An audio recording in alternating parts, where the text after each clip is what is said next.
Welcome to Inside Out with Kris, a podcast where there are no limits or surface level conversations. I'm your host, Kris Burns, a personal development coach on a mission to empower women to move the needle in all areas of their lives. Each week we dive into deep, thought-provoking conversations with inspiring guests. We're talking deep truths, raw experiences, and dropping game-changing takeaways to help you break free of the BS holding you back.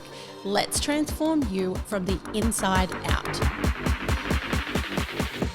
Welcome back to another episode of Who Me, the podcast. I am joined by Kris Burns. We are deep into our little mini-series, which is talking all things relationships, co-parenting, stepkids, all of the things. So we have a very juicy topic today. We've gone through about what was it? The first one was about navigating your identity around being a mum and that whole thing. And then the second one was co-parenting and separation and all that kind of difficult stuff.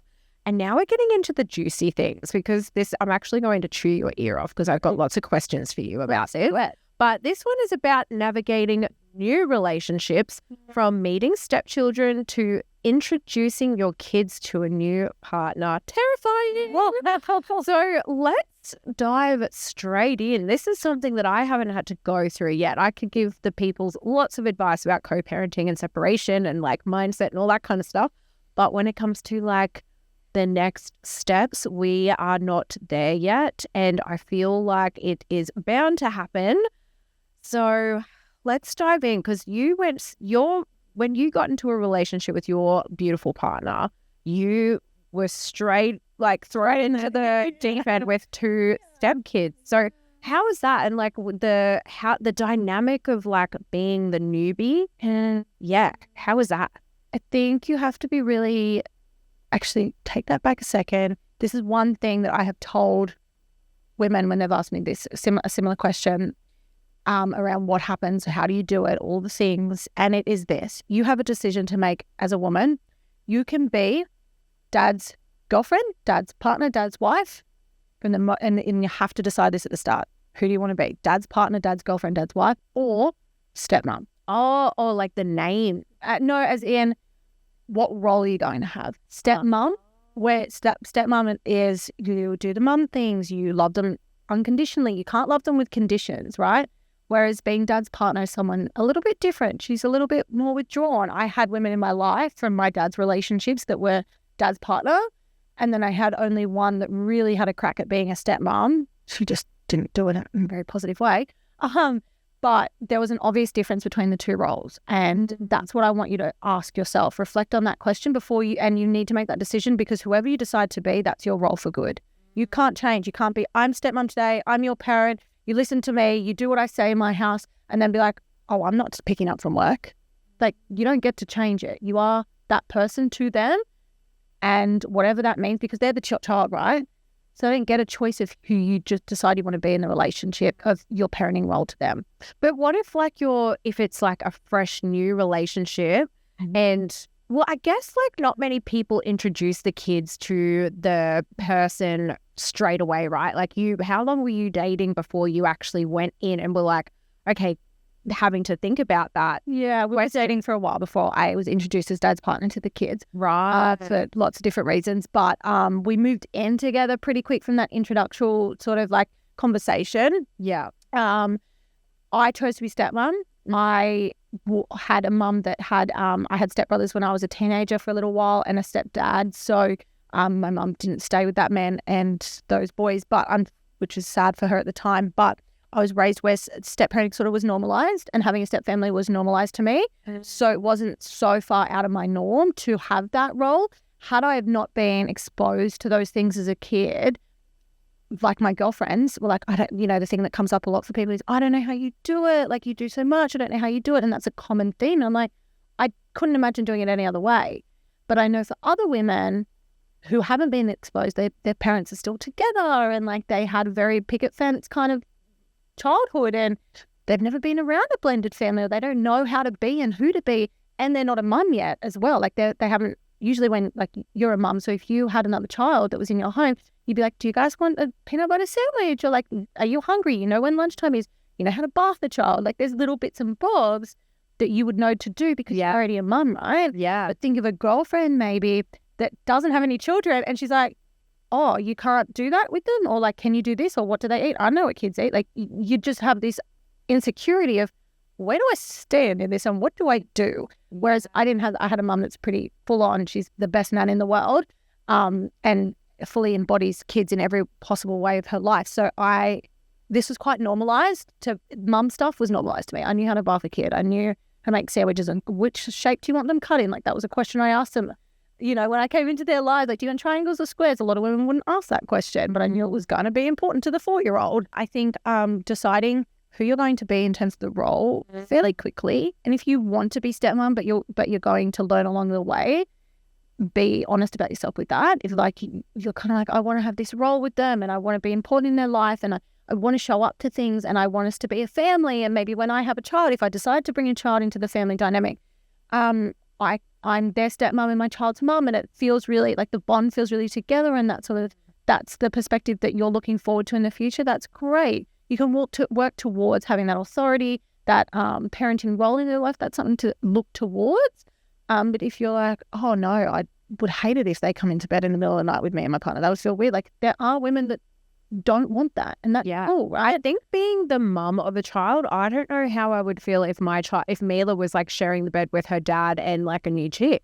I would be like, so triggering with that. Yeah, exactly. It's like, oh, but that's my baby. Like I get to do that with her. So did you have a conversation when you were coming in to the relationship and meeting the babies and all the stuff? Did you have a chat with the mother? No. Didn't have any conversations around that stuff. I had to learn along the way, right? So there were instances where, as a mum, like what you've just said around feeling like, oh, I'm not sure I'd be comfortable with that. You also need to look at your ex-partner, and be like, is he going to be having sex while my child's in bed? No, he's not going to be doing that. Are you open to your child being loved? Are you open to them loving someone else? Are you open to a woman just being a positive influence when you can't be there? And if that's your answer in that, it's like, look, there's going to be circumstances I don't love because that's my baby, right? Yeah. But then when you have a partner that comes in and he looks at your daughter and loves her and sees you both as the package deal and he's in your bed and she comes in the morning to give her mummy a cuddle, are you going to kick him out?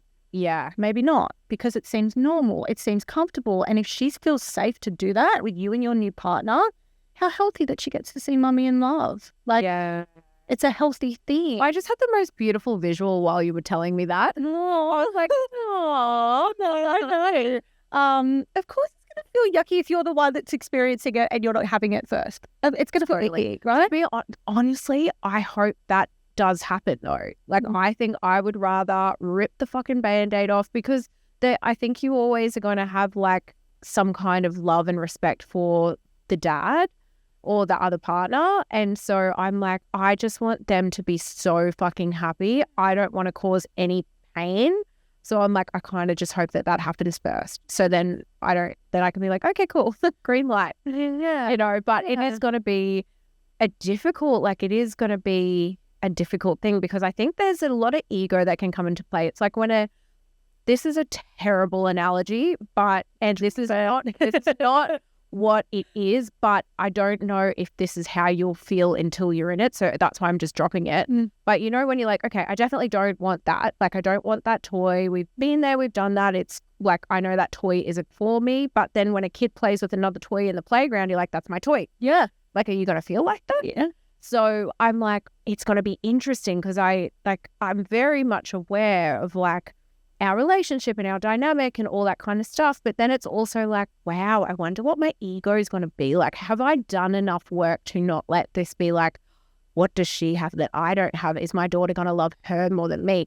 Is she going to be a better stepmom/mum figure than I am? Like, you really are going to have to do some solid work to make sure that when this is happening, that you are in a space to feel fully secure within yourself and your abilities and, you know, your capacity. Your worthiness is yours. It's nothing to do with that woman. If she's coming in and loving your child in an appropriate, compassionate, vulnerable way that allows your kid to feel safe. If your kid's coming home going, I had the best weekend, we did this, we did that, and you're going, oh, she fucking took you where?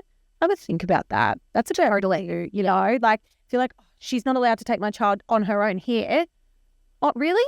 Your kid, like, she did something great and positive, and Yes. your child is safe because your ex-partner that you once trusted with everything is now trusting a woman to come into her life. Like, there's that part of you in last episode that where we spoke to, and you're like, I have this trust with my ex, you know, and we have this great relationship. Hold on to that. When that trigger appears, be like, okay, pros and cons list. Like, let's simplify it. Do a list to be like, the pros are Millie gets all this. The con is I feel this realistically. Yeah. And it's like, who is it affecting? Like, you or Mila? Like, is it my, yeah. And that's, I guess it's like anything. It's like, you always, how do I word this? You know, even like at the beginning of the relationship when Mila would have a really great weekend with like her dad and his family and stuff, there's always a part of you that's like, damn it. Like, but then you're like, why do you feel that way? It's like, I want you to have the most fun. And I think it's almost like a little bit of a FOMO thing, you know, like it can be a bit of a FOMO, a little bit triggering. But yeah, it'll be very interesting. Hopefully, I'm hoping that when the time does come that we all get to sit down. We've actually had these talks. That's great. That like if there is someone that we're seeing, we don't talk about it, but we're like, you know, if it has gotten serious, then we need to talk, and then we need to do like the introductions to each other first.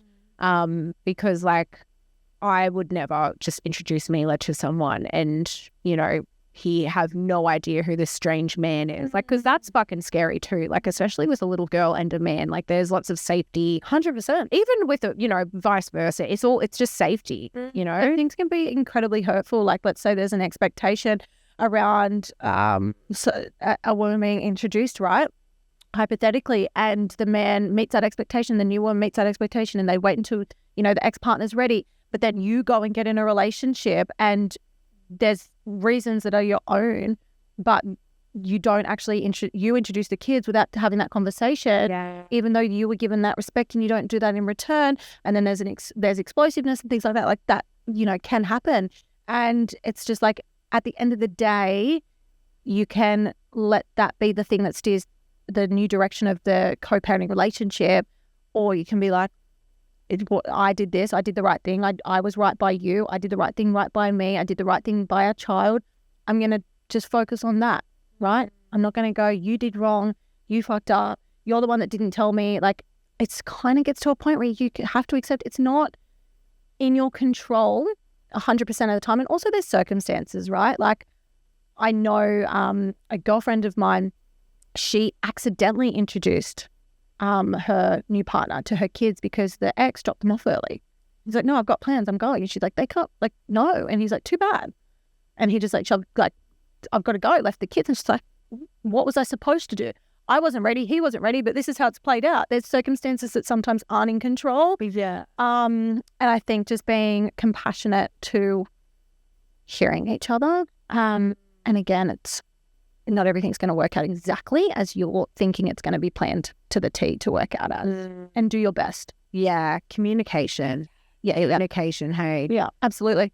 All right. I got some questions. All right. Shoot them up, man. What considerations were most important to you when preparing to meet your stepchildren for the first time? So how did you handle any of that, like, initial awkwardness? How was that? Did they kind of look at you and were like, you're not my mum? Like, how was that? At the start, they actually knew me. So I worked for a company that was with my now husband. So they had seen me around, kind of thing. So they knew who Kris was. And then it was kind of just giggly. They were just giggly and really sweet and wanted me to do everything with them. And, you know, there's a photo of us, it was like Boxing Day 2016, I think. Yeah, and there's a photo of the oldest of the two girls, so she must have been just 6, and she always would play up when sunscreen had to go on her face, would get really, really upset. So then I let her do mine first, and then I got to do hers. And apparently it had been a thing before I got there that she just wouldn't put on. It was a circus. It was, you know, tears, tensions, all the things. And there's a photo where she's covered my face white, and I just thought it was fine, like it's hilarious. And then I got to put her sunscreen on. So we sort of just bonded over little things like that. I've always been so maternal. Like, I had little cousins, a goddaughter. I used to have my cousins overnight when I was like single, living on my own. If anyone from Newcastle's listening, like, I lived on Derby Street in one of the apartments there. And on a Wednesday night, I'd go and get my cousins and my goddaughter for a sleepover from like somewhere like 15 k's away, drive them back in. I'd have dinner, cook dinner. We'd have a little family night, drive them back the next morning before school. And then I'd go to work. Like, and that was something I did out of joy. Yeah. So you want to go and you want to look after my kid? Yeah. Sure. Add it to the list. Why not? What's one more? But yeah, I just think that it was more giddy and exciting. And I think for little girls, it is exciting if there's been enough time as well for things to be processed. And if there's been good conversation, positive conversations around this person coming into their life. And it's, just being really honest and transparent in a positive way. You said something that slapped before. It's like, it doesn't matter how much your kids love this other woman or man, it doesn't take away the love that they have for you. And it made me think, I'm like, oh, that's so true. Because my dad had a really beautiful girlfriend when I was younger, and her daughter was in the same grade as me at school. And I loved like our weekends together, like with her, like Mel being my little stepsister thing almost. We'd play together every afternoon. And like, I loved the woman. And but then I also just like never not loved my mom. Of course. Yeah. Absolutely. And even if that woman does something better or different or not like your mum, it doesn't make you go back to your mum and be like, well, you fucking suck. It doesn't happen. You love it till you're like 13 and you're in that bitch era. And you just hate all of the parents. Yeah. Look, I'm sure that we're going to have our co-parenting, like big conversations and really support our girls. And that's the goal. Is I've got teenagers now, and I think we all have a common goal, and I've always voiced this to the girls. It's that we love you. We all love you. You've got 3 parents, and they really see that, and that's supported by mum, which is amazing. And we're all here for them, and we'll support them in nurturing them to get them and turn them into the best possible adults they can be. Because realistically, I've got a 14-year-old. She's 4 years off 18. Like, she's closer to adulthood than childhood. Yeah. And that freaks her out, right? She drives, gets L's in 2 years. Like, there's a lot about to come to us. Yeah. And I think it's just the best outcome possible, is to be a fucking team. Like, it's always about the kids. Totally. And that's great. Yeah. No, I mean, you've pretty much wrapped that up perfectly. Like, I couldn't agree more. And I think, you know, if you got through the divorce, you got through the separation, you got through like the loneliness and the heartache and all that kind of stuff, this is just another little speed bump that is just a really beautiful test. But I guess it's a test to see how strong you are within yourself. Yeah. You know, how safe you feel within your body, how much you can self-soothe and self-regulate, because it is going to be triggering. I'm like, you know, even if you don't want to get back together with the dad, it's probably going to still be triggering, like for God knows why. So I guess just like really relying on that emotional well-being toolkit and just pulling modalities from thin air whenever you need them, and just relying on, you know, talking to your friends or the support of your family if you are feeling a little bit insecure or jealous or whatever it might be, then just know it'll pass. And I guess the stronger you are within yourself and the more secure you are within yourself, it's like it doesn't really matter what's happening on the outside. As long as everyone's respectful to one another, I guess that's all that really matters. The other thing I'd probably just encourage is stay offline. Keep your comments to yourself. Like, go to the people that love you. And I think, like, don't stalk the Instagram feed. Yeah. No, you don't accidentally like a photo from a really long time ago. So don't do things like that. And just stay focused. Stay in your lane, babe. Like, whether you are the stepmom or the mum, focus on your home. Focus on the energy that you've got around your kid or your stepchild is clean. Positive, that you are operating from a place of love always. Like, if there is hate and resentment, that is not for you to operate around with the child present. You go and do the fucking work. You go and talk to your partner. Also, a really cool tip that I received a long time ago was don't bring that person to the dinner table. Like, if you're having an issue or you're having some conflict or you're having something like building within you, it's not a dinner table conversation with your partner. So what that means is, don't let the energy of external things that are in your control dominate your household and the conversation in your relationship, because otherwise it will impact your relationship, and it can become, that I've seen in clients and I've seen in friends, can become the main topic, and that person becomes the main character in your home and your relationship. And not even to say that that's like happening around the kids, that's just in the partnership with your man, like, or your wife or whatever. Just keep there's another, tip. I'm getting a lot of things dropping at the moment. 3-minute rule. Talk about it for 3 minutes and close it out. It's done. You don't talk about it again. You want to speak in a positive frequency. You don't want any low vibes coming in. And you have the ability to control that each and every time. Amen. Amen. Babe, another banger. Yeah. I'm very excited. So the next few eps of this mini series, we're going to be deep diving into like the real heavy stuff, like the real life stuff, step kids, all of that kind of jazz. So keep an eye out. The next few episodes will be dropping very soon. But Kris, again, thank you so much. No, thank you, babe. Such good chat. Such a good chat. Very insightful. I feel like I'm just like, you're giving me all the tools I need. You watch the universe drop you in a man suit and you're just like, oh, this is why I needed this the conversation. Oh, gotcha. Okay, cool.